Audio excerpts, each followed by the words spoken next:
Redemption Creek judged Jedediah Stone by the leg he didn't have. They saw the hickory prosthetic, carved with painstaking care, the slight, unavoidable drag in his step across the dusty boardwalk, and they offered pity first. Thin smiles that didn't reach cold eyes. Then, as familiarity bred contempt, came the scorn. They dismissed him as stone leg, a broken man hauling a broken past.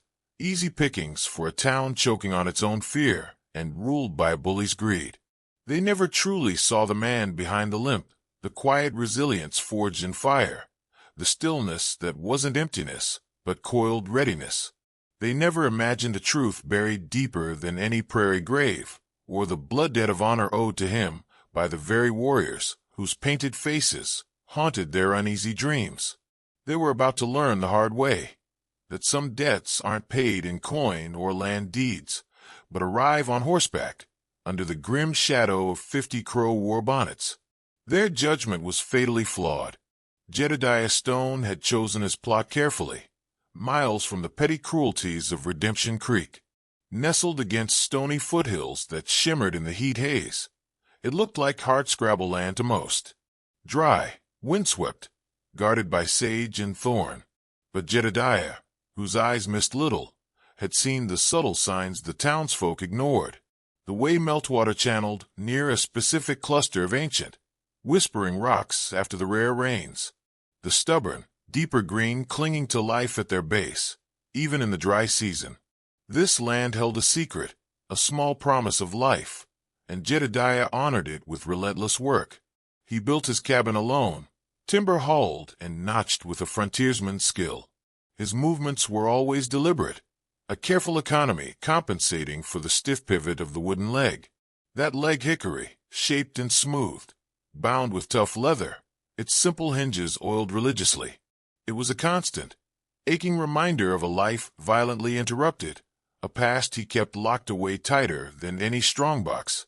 But it was also a testament to survival, crafted partly with skills learned not in a carpenter's shop, but under the patient tutelage of Crow artisans during a long, slow recovery he never spoke of. His life settled into a rhythm dictated by seasons and necessity. Trapping in the cooler months, tending a small, determined garden rested from the dry soil in the warmer ones. He'd ride into Redemption Creek only when needed, trading furs or meager crops at Miller's Mercantile for salt, coffee, ammunition. He moved through the town like a ghost wrapped in denim, enduring the sideways glances, the sudden silences when he drew near, the whispers that followed him like burrs. Stone leg. The cripple. He heard the children sometimes mimic his gait, quickly silenced by flustered parents. He ignored it, or rather, he absorbed it, filed it away, his face a mask of stoic indifference. But behind the granite gaze, he was constantly assessing. The way a man's hand drifted near his gun belt when startled, the quality of horseflesh tied outside the saloon, the shifting alliances and resentments that simmered beneath the town's rough surface. His quietness was a shield, but also a watchtower. Redemption Creek festered under the thumb of Mayor Silas Thorne, a man whose physical bulk was matched only by his expansive greed. Thorne owned the saloon, the town's beating, often rotten, heart, held the paper on too many struggling businesses, and controlled access to the meager communal well with an iron fist. He saw Jedediah as more than just an outsider. He saw him as an irritating loose end, an imperfection in the town he considered his personal property. A crippled man, occupying potentially valuable land. Thorne's calculating eyes had doubtless noted the greener patch near the foothills, too. It offended his sense of order, his desire for total control. Jedediah's quiet self-reliance, his refusal to be pitted or intimidated, felt like a personal affront to Thorne's blustering authority. Jedediah felt the weight of Thorne's stare whenever their paths crossed. Cold, appraising, like a butcher eyeing livestock. He saw Thorne's hired muscle, men like Wes Hardin, scarred and quick-tempered, and the dull-eyed Pike brothers, Clem and Rufus, who always seemed to be leaning against the saloon walls, mirroring their boss's disdain. Jedediah offered only a curt nod, finished his business, and retreated to his solitary sanctuary. He noticed how Hardin's eyes lingered on the Henry repeater Jedediah, sometimes carried for hunting, a finer weapon than most settlers owned. He clocked the way Clem Pike nervously shifted his weight, from foot to foot, a tale of unease or deceit. Details. Always details. But the solitude wasn't absolute. Sometimes, under the dark cloak of a new moon, Jedediah would saddle his tough Mustang, Ghost, a name chosen for the horse's pale coat and silent tread. He wouldn't ride towards town, but away from it, melting into the broken, labyrinthine country to the east. The land the townsfolk feared. Crow lands. He'd follow trails invisible to untrained eyes, moving with a fluid certainty that spoke of deep familiarity. Gone for a day, maybe two. He'd return dusty, weary, but with a subtle shift in his bearing, a renewed stillness, a deeper resolve hardening his gaze. He brought nothing back that Miller's Mercantile would trade for, only the intangible reassurance of paths kept open, bonds remembered. Redemption Creek saw only the limping man riding out alone where they dared not tread. They couldn't conceive of the purpose, the history, the loyalty that drew him east. They slept, unaware of the deep currents of the past flowing just beneath the surface, currents connecting the quiet homesteader to the heart of the Crow Nation. The brittle peace was about to crack. The first tremor wasn't a gunshot, but the ugly sound of forced laughter echoing across the dusty main street. Jedediah was leaving the Mercantile, a 50-pound sack of flour carefully balanced on his good shoulder, his wooden leg planting solidly with each practiced step. Silas Thorne stood on the saloon's boardwalk, flanked by Hardin and the Pike brothers like gargoyles guarding a gate to perdition. Thorne had clearly been drinking. His face was flushed, his voice overly loud. "Well now, Stone," Thorne bellowed, halting the few other citizens in their tracks. All eyes turned. "Still managing to hop along, I see. Mighty careful with that flour sack. Wouldn't want you talking a tumble on that peg leg of yours. Might starve out there on that worthless dirt patch before winter." Hardin spat a stream of tobacco juice that landed dangerously close to Jedediah's worn boot. Clem Pike nudged his brother Rufus, sharing a stupid, gap-toothed smirk. Jedediah stopped dead. He didn't turn immediately. He simply stood, the weight of the flour sack a solid anchor, the sounds of the street, the wind creaking the saloon sign, a distant dog barking, suddenly amplified in the tense silence. He felt the familiar tightening in his gut, the cold surge he hadn't known since the bloody chaos that cost him his leg. He consciously relaxed his hand, forcing the tension out of his shoulders. Slowly, deliberately, he turned his head. His eyes, gray and flat as river stones, met Thorne's. They held no fear, no anger, only a chilling stillness. Even a man standing on one leg can see farther than a man blinded by his own reflection, Mayor, Jedediah said. His voice was level, almost quiet, yet it cut through Thorne's drunken bluster like a honed blade. Thorne's face bloomed purple.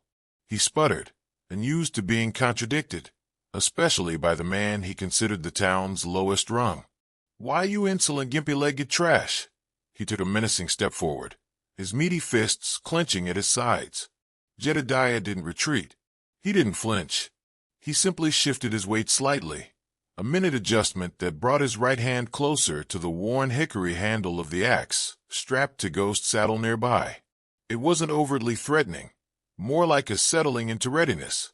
His gaze remained locked on Thorne, unwavering, assessing the mayor's intent, calculating the distance, noting Hardin's hand already hovering near his holster.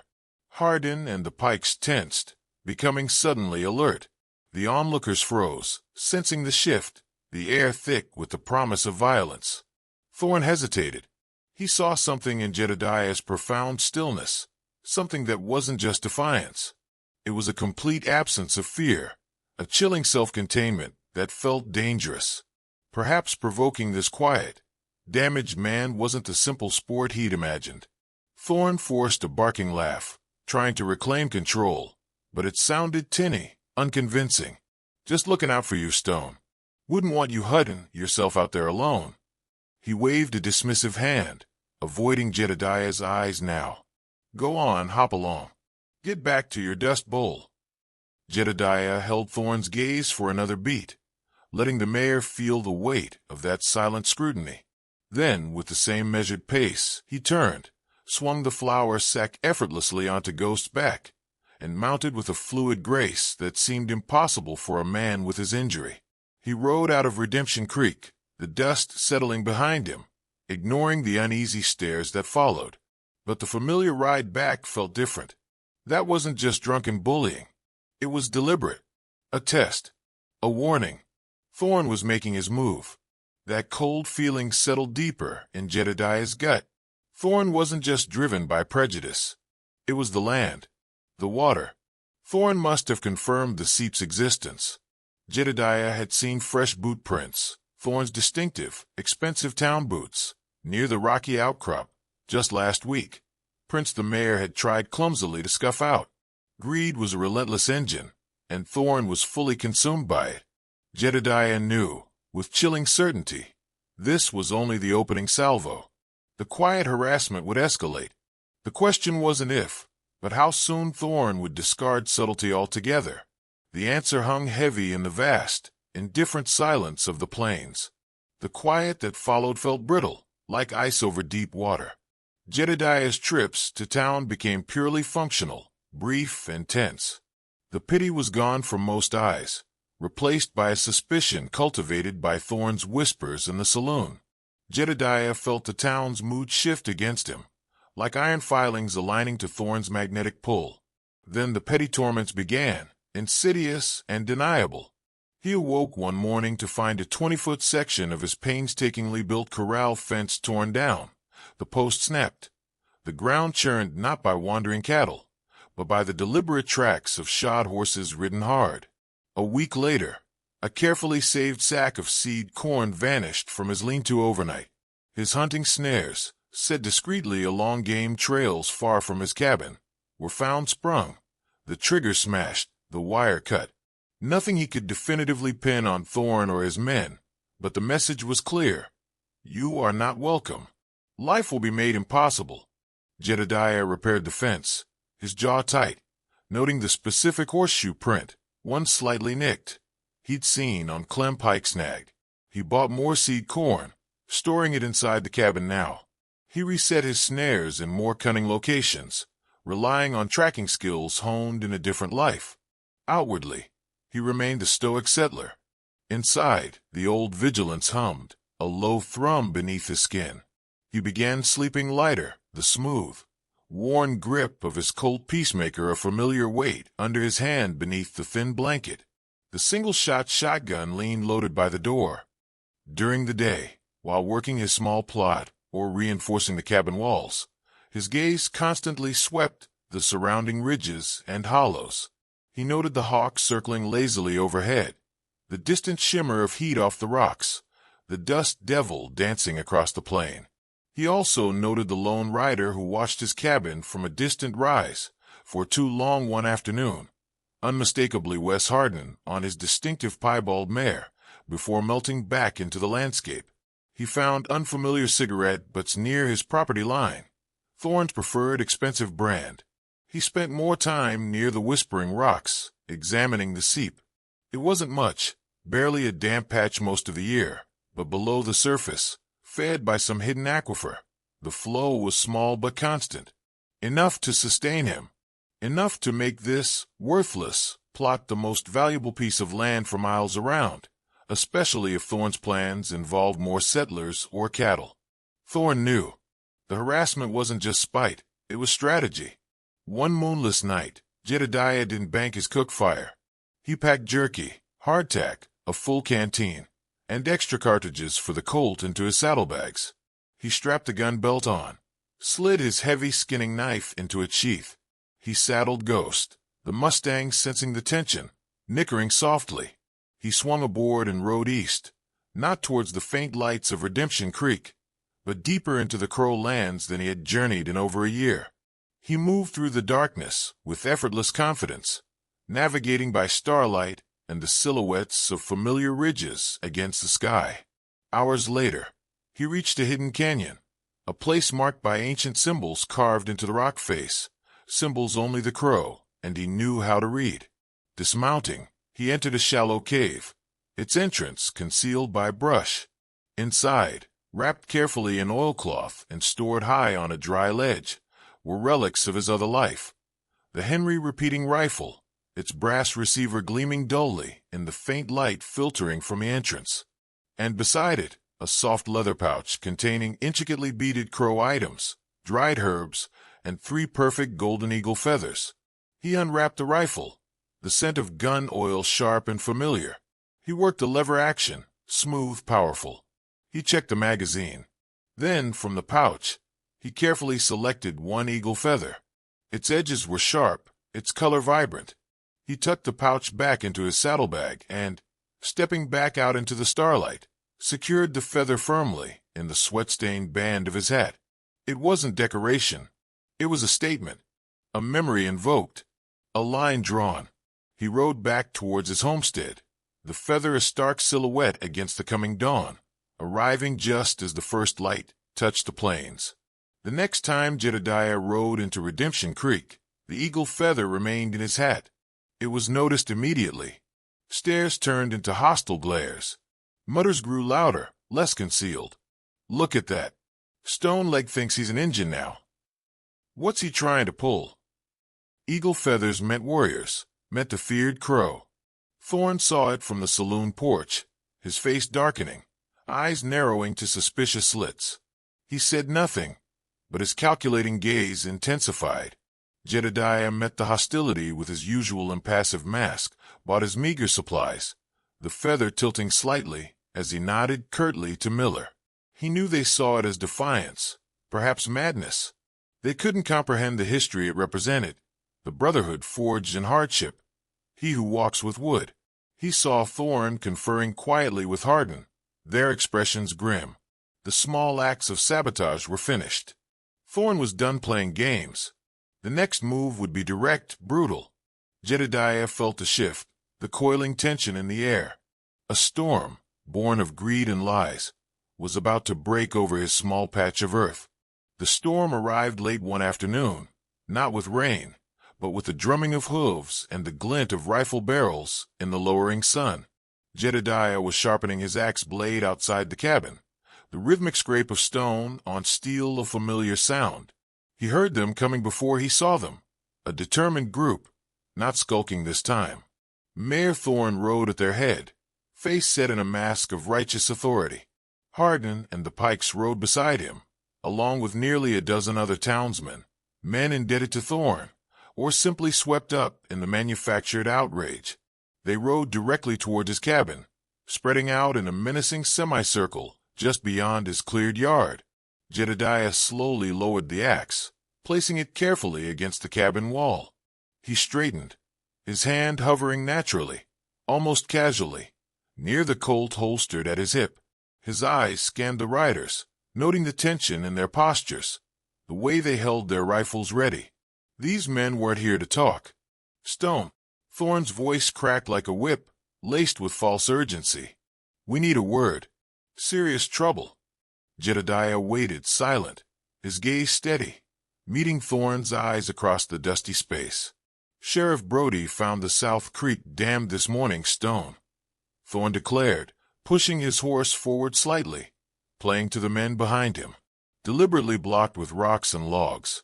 Cut off all the water, heading down to Henderson's place. His crops are already wilting. Jedediah's expression didn't change. He knew the script. And the funny thing is, Thorne continued, letting a sneer curl his lip, the tracks leading away from that dam, well, they showed a peculiar gait, like someone favoring a leg something fierce, maybe dragging a wooden one. A low murmur rippled through the posse. Jedediah saw the accusation take root in their eyes, nurtured by Thorne's poison. It was a crude fabrication, easily disproven if anyone cared to look closely, but Thorne wasn't counting on scrutiny, only on fear and prejudice. Haven't been anywhere near the South Creek in over a month, Thorne, Jedediah stated, his voice flat, devoid of pleading. And you know it. Do I? Thorne scoffed, leaning forward in his saddle. "All we know is Henderson's farm is dying. The tracks point this way, and folks been seeing you acting stranger than usual." He gestured dismissively toward the eagle feather in Jedediah's hat. "Riding out into Injun territory, like you belong there. Wearing their feathers. Maybe you ain't hoarding water just for yourself, Stone. Maybe you got partners." He spat the word partners, like it was filth. "Maybe you're diverting town water for them." The accusation hung in the air, heavier than the coming dusk. Treason. Conspiracy with hostiles. In this part of the country, it was a death sentence, one way or another. "You're a liar, Thorne," Jedediah said, his voice dropping, becoming dangerously soft. "This is about my land. It's always been about the water seep near those rocks." Thorne's eyes widened almost imperceptibly, surprised that Jedediah knew he knew, but he recovered instantly, twisting it. "He admits it. Hear that? He knows about the seep. He's stealing town resources right under our noses." He turned fully to his men, his voice rising to a roar. "This cripple ain't just a useless burden. He's a thief working against his own kind. A traitor." "Get off my land, Thorne," Jedediah warned, his hand closing firmly around the smooth walnut grip of the Colt. The hammer clicked back softly, a sound loud in the sudden quiet. "Your land." Thorne laughed, a harsh, ugly sound. "Not for long. By order of the duly elected Redemption Creek Town Council. His council, bought and paid for. This property is hereby confiscated, pending investigation into water theft and consorting with hostile tribes." He gave a sharp, decisive nod to Hardin and the Pikes. "Take him, and tear down this shack." Hardin and the Pikes drew their revolvers simultaneously, advancing, their faces grim masks of duty or malice. The other townsmen fanned out, rifles coming up, presenting a wall of potential death. "Don't be a fool, Stone," Hardin growled. "Last warning," Jedediah said, the Colt steady in his hand, aimed not at Thorne, but center mass on Hardin. Hardin fired first, a deliberate shot meant to intimidate, kicking up dust inches from Jedediah's good boot. Jedediah reacted instantly, squeezing the trigger, but even as his Colt bucked, Clem Pike lunged from the side, swinging his heavy rifle like a club. Jedediah tried to twist away, but the wooden leg, planted for the shot, caught on an exposed tree root. The rifle stock smashed into his right shoulder with sickening force. Pain exploded behind his eyes, his arm going numb. The Colt flew from his grasp, skittering into the dust. Before he could recover, they swarmed him. Rough hands seized his arms, pinning them behind his back. He bucked and struggled, surprising them with his wiry strength, twisting violently, but it was hopeless. Too many. Hardin drove a fist hard into his solar plexus, stealing his breath in a painful gasp. Someone ripped the eagle feather from his hat, contemptuously grinding it under their boot heel in the dirt. Jedediah saw it happen, a white-hot flash of fury searing through the pain, but his face remained impassive, locked down by sheer will. "Burn it," Thorne commanded, his voice thick with vindictive pleasure, pointing towards the cabin. "Burn the traitor's nest to the ground. Let it be a lesson." Rufus Pike, grinning eagerly, pulled a prepared torch from his saddle roll, already lit. He tossed it onto the dry timbers of the small porch. Flames erupted instantly, orange tongues licking upwards, finding purchase on the seasoned wood Jedediah had so carefully placed. Held fast, Jedediah watched his home, the symbol of his attempt at peace, begin to burn. The heat washed over his face, a stark contrast to the icy rage solidifying in his chest. He watched the faces of the townsmen, Thorne triumphant, Hardin impassive, the Pikes enjoying the destruction, others looking uneasy, shifting their feet, but doing nothing. Their silence condemned them as much as Thorne's orders. They dragged him away from the rapidly growing inferno, towards Ghost, who stamped nervously, eyes wide at the fire and shouting. "Get out, Stone," Thorne snarled, close enough for Jedediah to smell the stale whiskey on his breath. "You ride out of here, and you don't ever look back. If we see hide nor hair of you, or that damned peg leg. Anywhere near Redemption Creek territory again. We'll finish what we started today. Understand? They shoved him roughly towards his horse. Bruised, aching, heart filled with a cold, hard resolve, Jedediah pulled himself into the saddle. Every movement sent jolts of pain through his shoulder and ribs. He looked back one last time. Not at the burning cabin, now fully engulfed, flames reaching for the twilight sky, but at the faces silhouetted against the fire. He saw their fear, their weakness, their mob mentality. Then his gaze found Thorne. Held it. No words were needed. The promise in Jedediah's eyes was absolute, colder than a blizzard wind, harder than prairie bedrock. Thorne felt it. Despite the roaring heat from the fire, an involuntary shiver traced its way down the mayor's spine. He had won the battle, but something told him he had just started a war he couldn't comprehend. Jedediah turned ghost without a word. He didn't look back again. He rode away from the flames, away from the smoking ruin of his hopes for a quiet life. He rode east, towards the rising moon, the pain a dull counterpoint to the burning clarity of purpose. They thought they'd broken him, cast him out like refuse. They thought it was over. They had no earthly idea who, or what, they had just unleashed upon themselves. He rode towards the hidden canyons, towards the ancient pictographs, towards the only true family he had left. He rode towards the Crow. Justice was coming back to Redemption Creek.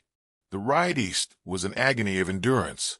Every hoofbeat sent jarring pain through Jedediah's shoulder and ribs. Breathing deeply hurt. The familiar fit of the wooden leg against his stump felt wrong, chafed by bruises sustained in the struggle. But physical pain was an old companion. He pushed it down, compartmentalized it. The burning sense of betrayal, the image of his home consumed by flames fueled by lies, the memory of the eagle feather ground into dust. That fire burned hotter, driving him onward. He pushed Ghost relentlessly, pausing only when the Mustang faltered, sharing sips from his canteen, whispering reassurances Jedediah couldn't feel himself.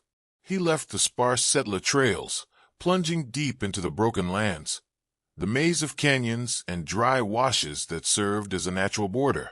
He navigated by instinct and memory, following routes learned years ago alongside crow hunters, routes unknown to Thorne or his ilk. The landscape shifted from rolling plains to jagged outcrops, the air growing clearer, sharper, carrying the scent of pine from the distant mountains.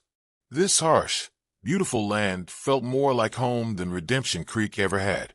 Days bled into nights under vast, uncaring skies. He rationed his meager food, hunted small game when he could, his movements hampered but his aim still true. Finally, the imposing silhouette of the Bighorn Mountains rose against the horizon, the sacred Paha, Sapa a distant, powerful presence. He guided Ghost into a hidden valley, a sanctuary of high meadows bisected by a clear, rushing stream, sheltered by lodgepole pines. Smoke drifted lazily from a cluster of painted teepees, the winter camp of Kill's enemy's band of river crow. He rode slowly, openly, towards the camp edge, making no attempt at concealment. He knew he was being watched. Silent figures observed from the treeline, warriors blending seamlessly with the landscape. He stopped Ghost, waiting respectfully. He was a stark figure, dust-caked, clothes torn and scorched, face gaunt, leaning heavily in the saddle. A tall warrior emerged from the pines, lance held easily in one hand. His face, marked by the honorable scars of past battles, was stern, unreadable. It was Kill's enemy. He studied Jedediah for a long moment, taking in the exhaustion, the injuries, the faint but unmistakable smell of smoke. "He who walks with wood," Kill's enemy said finally, his voice a low rumble like distant thunder. Not surprise, just acknowledgement. "Your spirit looks weary. Your trail has been hard." "It has, Kill's enemy," Jedediah replied, his voice rough from disuse and dust. He used the crow name, the name of his brother in spirit. Kill's enemy strode closer, his sharp eyes missing nothing. The crude bandage on Jedediah's shoulder, the missing axe, the tension lines etched around his mouth. The white man's town. Redemption Creek. The fat one who calls himself Mayor. Thorne. This is his doing. Jedediah nodded, a wave of weariness washing over him. They burned my lodge, kills enemy. Cast me out. Thorne fed lies to his people, said I stole water, said I conspired with. He hesitated, then met the chief's gaze directly. With the crow. With you. Kill's enemy's granite expression didn't change, but a dangerous light flared deep in his dark eyes. He knew of Thorne, the encroacher, the treaty breaker, the man whose hunger for land was insatiable. Thorne wants the weeping water by the whispering rocks. Kill's enemy stated flatly. An old place. Our grandfathers rested there. Jedediah looked up, startled. You knew of the seep? A curtain awed. The earth offers its gifts to those who listen. Thorne only knows how to take. Kill's enemy's gaze lingered on Jedediah's injured shoulder. You fought them. They came with many guns, Jedediah admitted, the shame of defeat bitter in his mouth. I could not stand against them all. It wasn't an excuse, but a simple statement of fact, offered to the one man who would understand the brutal arithmetic of frontier violence. Kill's enemy was silent for a moment, his gaze fixed on the distant mountains, perhaps recalling the day his hunting party found a near-dead army scout named Jedediah Stone lying broken by a ravine, legs shattered, left behind by his own kind. They hadn't seen a white man. They'd seen a flicker of spirit refusing to die. They carried him back, tended his wounds, watched him fight his way back to life, learning their ways, earning their respect, crafting his wooden leg, earning his name, he who walks with wood, a bond forged in shared survival, deeper than blood.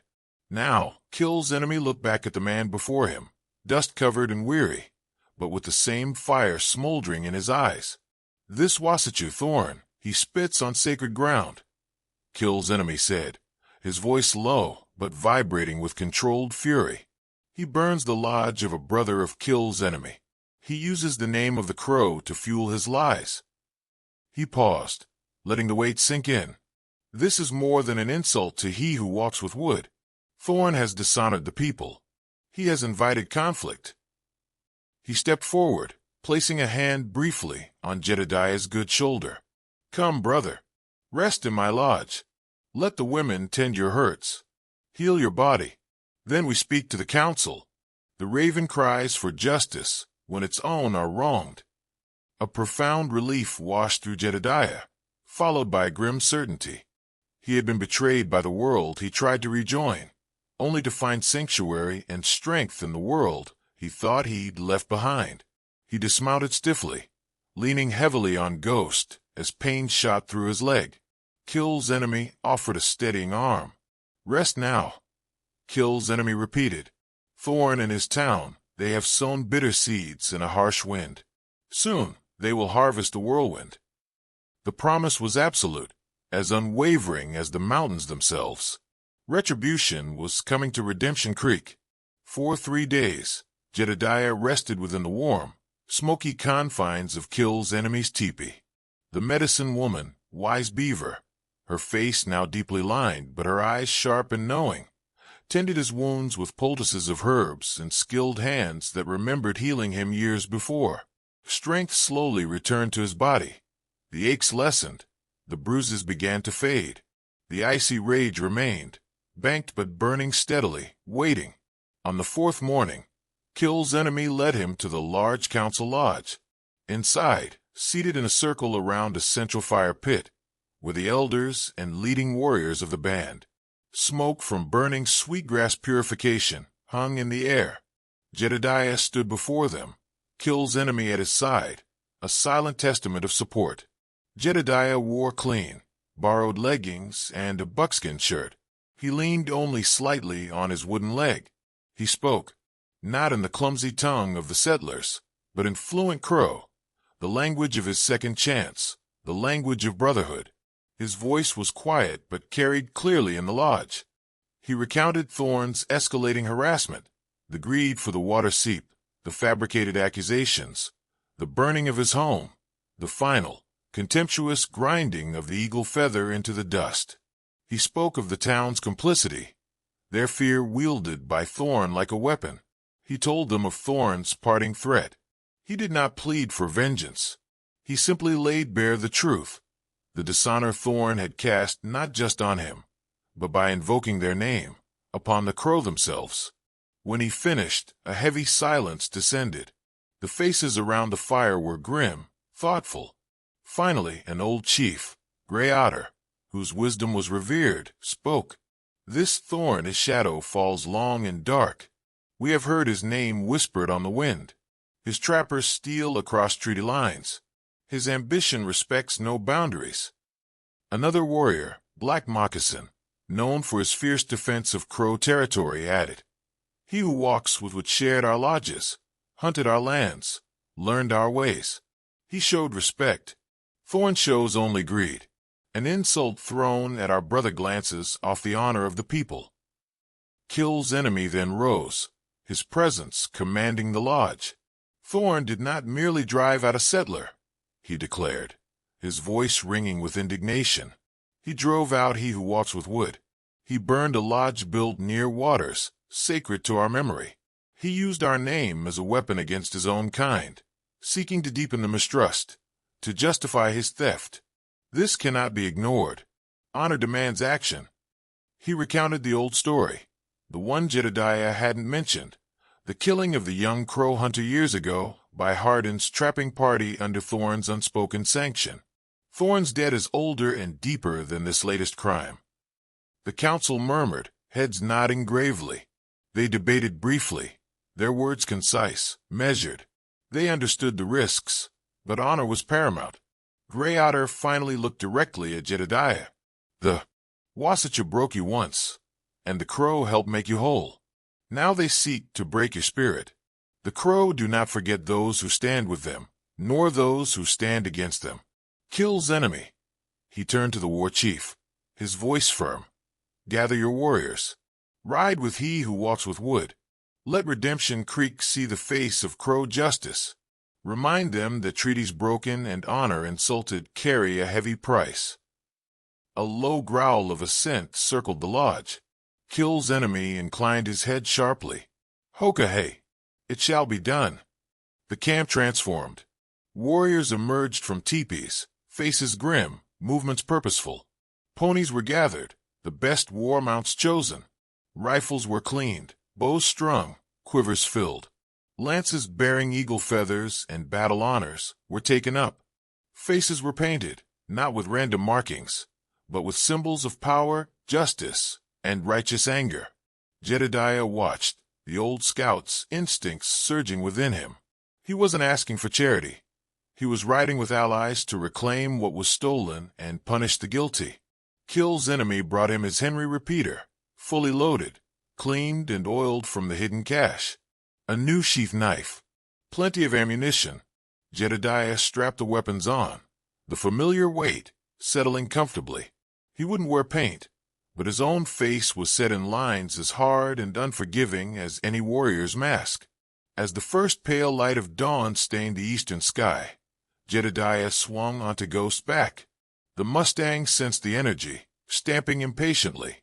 Beside him, Kill's enemy sat mounted on his powerful war pony, feathered bonnet catching the nascent light, face a study in lethal resolve.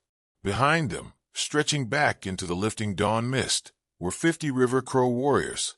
Silent, disciplined, an unstoppable force, moving with singular purpose. They were not riding for plunder or random violence. They rode for honor. They rode for justice. They moved out of the valley, not with whoops or cries, but with profound, chilling silence that was far more terrifying. Jedediah Stone, he who walks with wood, the man Redemption Creek thought broken and banished, was riding back, and the storm riding with him was about to break upon the unsuspecting town. The midday sun beat down relentlessly on Redemption Creek. Dust devils danced in the empty street. Inside the saloon, Silas Thorne held court, expansive and self-satisfied, pouring whiskey for Hardin and the Pikes. The unpleasantness with Stone was over. The cripple was gone. his troublesome claim reduced to ashes. Soon, Thorne mused, swirling the amber liquid. He'd file the paperwork, secure the land, the water, complete his dominion. Life was good for Silas Thorne. Then, the light outside the saloon door seemed to dim.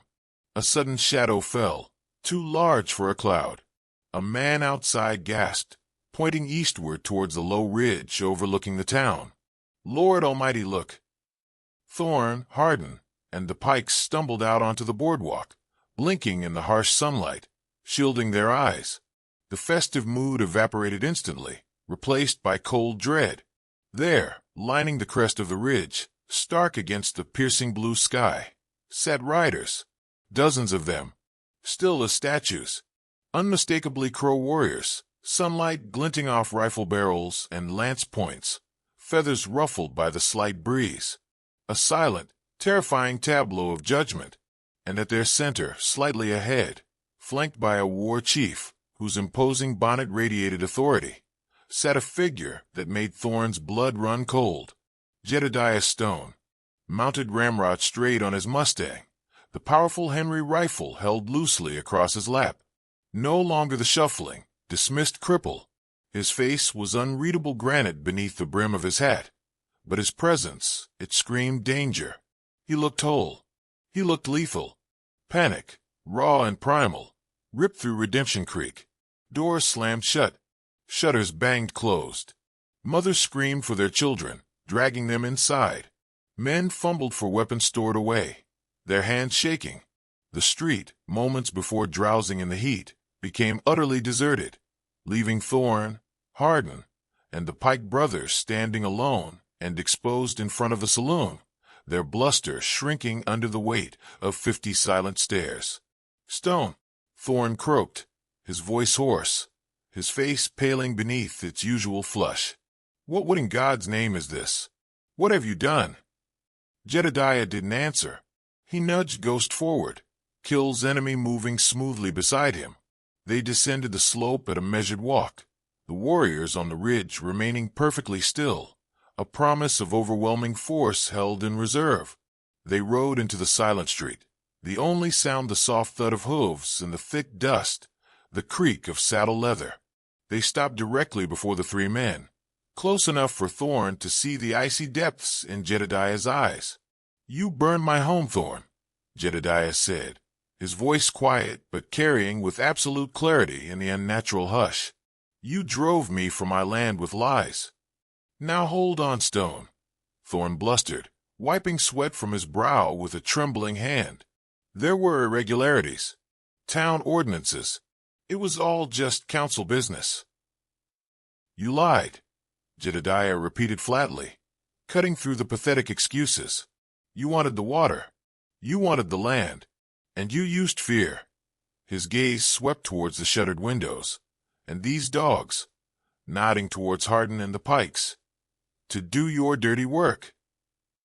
Hardin and the Pike shifted, their faces tight with fear, hands hovering near their guns, but making no move. 50 rifles aimed from the ridge, discouraged foolishness. Kill's enemy spoke then, his voice deep, resonant, startling Thorne with its command of English. "Silas Thorne, your greed is a sickness. You trespass. You break solemn promises. You cast out a man who has eaten the bread of the crow." Thorne stared aghast. "Brother? Him. He's nothing. Just a white man. He is he who walks with wood," Kill's enemy declared, his voice echoing slightly in the silent street. "And you," his piercing gaze fixed on Thorne, "are a thief whose debt is long overdue.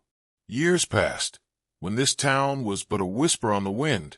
Your men trapped beaver deep in Crow land. Against the treaty, they stole from our traps. When a young hunter, barely a man, found them, your men shot him down like an animal." Kill's enemy's eyes shifted, locking onto Wes Hardin. "Your man, Hardin, led that party. He fired the shot." A collective gasp seemed to shudder through the hidden town. Hardin flinched violently, his face turning ash-gray. He looked wildly at Thorne for denial, for backup, but Thorne was frozen, his world imploding. I swear. I knew nothing. Thorne stammered. Your lies mean nothing now. Kill's enemy stated. You will answer for the fire, Jedediah said, his voice like chipping ice. You will answer for the lies. And Hardin, his gaze pinned the gunman, will answer to the crow for the life he stole. The tension reached breaking point. Thorne looked ready to collapse. Hardin seemed poised to make a suicidal break. But before chaos could erupt, Jedediah gave a slight, almost imperceptible nod. Instantly, 5 warriors detached from the group on the ridge, galloping down into the street with breathtaking speed and precision. They surrounded the 3 men before they could react. Hardin and the Pikes were disarmed contemptuously, their guns tossed into the dust. Strong hands seized Thorne, holding him immobile despite his struggles. No, let me go, Thorne shrieked, his face contorted with terror and disbelief. This is my town. You can't do this. It was never truly yours, Thorne, Jedediah said, his voice devoid of triumph, only weary finality. He looked past the struggling mayor, towards the watching town. You let fear and greed choose your leader. Today you see the price. Hardin, bound securely, was pulled onto a spare horse, his face a mask of sheer terror. His fate lay east, with Crow justice for a murder long unavenged. The Pike brothers, suddenly insignificant without their guns or Thorne's backing, simply stood trembling, utterly broken. Kill's enemy's warriors dragged the sputtering, pleading Thorne towards the town's small, flimsy jailhouse. They shoved him inside and slammed the barred door shut. One warrior contemptuously tossed the key onto the dusty boardwalk outside the cell. Let the sheriff, whenever he decided to reappear, deal with the mess. Jedediah Stone sat tall on Ghost, the Henry resting easy now. He watched as Kill's enemy gave him a final, solemn nod, then turned his war pony and led his warriors back towards the ridge, melting into the landscape as quickly and silently as they had appeared. Justice delivered, honor satisfied. Redemption Creek remained shrouded in a stunned, fearful silence. The one-legged man they had mocked and betrayed had returned, not broken, but backed by the very power they most feared, and had dismantled their bully's empire without firing another shot after the first confrontation. The reckoning had been swift, decisive, and utterly unforgettable. The departure of the Crow was as swift and silent as their arrival. Wes Hardin went with them, vanishing into the vastness of the plains, his fate sealed by the long memory of Crow justice. The Pike brothers, stripped of their weapons and Thorne's protection, slipped away under the cover of darkness, becoming footnotes in the town's history. Silas Thorne's shouts and threats from the jailhouse eventually faded into desperate pleas, then sullen silence. When Sheriff Brody finally ambled back into town, full of feigned ignorance about the day's events, he found the populace changed. Fear remained, yes, but it was now tempered with a grudging respect for Jedediah and a deep disillusionment with the man who had led them to the brink. Thorne's web of debts and intimidation dissolved. Faced with evidence of his long-term corruption unearthed in the aftermath, Thorne was eventually run out of Redemption Creek, leaving with nothing but the clothes on his back and the bitter taste of ruin. Jedediah Stone didn't leave. He didn't immediately rebuild. He simply reclaimed his land, his presence an undeniable fact. He cleared the charred timbers of his cabin slowly, methodically, the rhythmic thud of his axe echoing in the quiet afternoons. Townsfolk watched him from a distance. The scorn was gone, replaced by wary deference, perhaps even a touch of awe. Some tried to approach him, offering awkward apologies, hesitant offers of help. Jedediah accepted their words with a quiet nod, his face revealing little. He held no malice, but the trust, once burned away, couldn't be easily reconstructed. He traded for supplies, his presence in Miller's Mercantile, now met with prompt service and averted eyes. Occasionally, the eagle feather reappeared in his hatband, not a threat, but a quiet statement of identity, a reminder of alliances unseen. He remained a solitary figure, defined not by his missing limb, but by his resilience, his unexpected depths, and the day he rode back with 50 warriors to settle a debt of honor. He became a living legend in Redemption Creek, a cautionary tale whispered by firelight about judging a man by appearances, about the far-reaching consequences of betrayal, and about the unpredictable currents of justice on the wild frontier.